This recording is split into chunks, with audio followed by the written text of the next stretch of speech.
Hello வணக்கம். எப்போவுமே ரசம் ஒரே மாதிரியே நம்ம வைக்கிறதுக்கு பதிலாக இந்த மாதிரி டிஃப்ரெண்ட்டாக வைங்க. அதுக்கு நம்ம வறுத்து தான் செய்ய போகிறோம். அது என்ன பொருள் வறுக்கிறோங்கிறது பார்த்துக்கோங்க.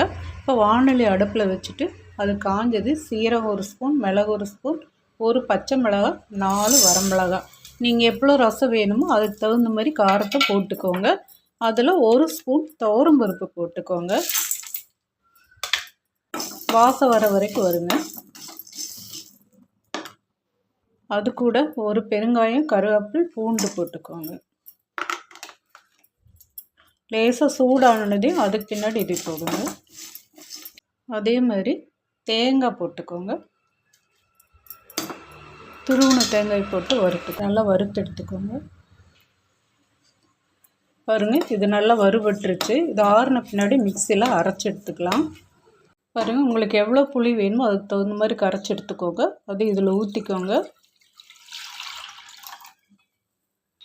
அதே மாதிரி தக்காளி 2 சுடுதண்ணியில் போட்டு தோல் எடுத்துட்டு இந்த மாதிரி அரைச்சி எடுத்துக்கோங்க. அது இதில் ஊற்றிக்கோங்க. உப்பு போட்டுக்கோங்க. கொதிக்கட்டும். அதுக்குள்ளே நம்ம அதை அரைச்சி எடுத்துக்கலாம். நல்லா கலக்கி விடுங்க. கலக்கி விட்டு உப்பு மஞ்சளும் போட்டுக்கோங்க. பாருங்கள், திறந்து பார்க்கலாம்.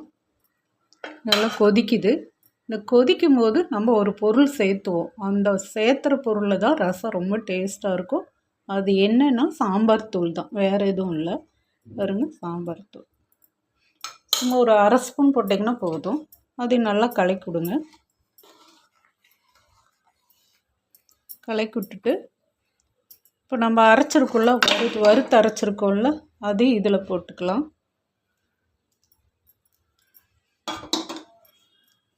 மிக்ஸி கழுவுன தண்ணியும் இதில் ஊற்றிக்கோங்க.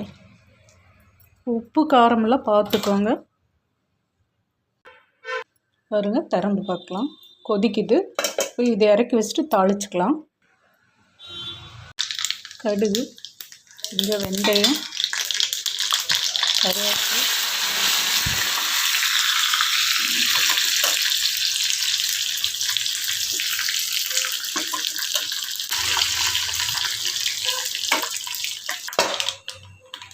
பாருங்கள், கொத்தமல்லி தழை,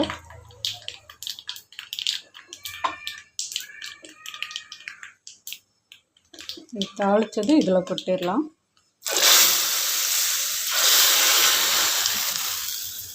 சூப்பரான ரசம் ரெடி. நீங்களும் இது மாதிரி செஞ்சு பாருங்கள். நன்றி, வணக்கம்.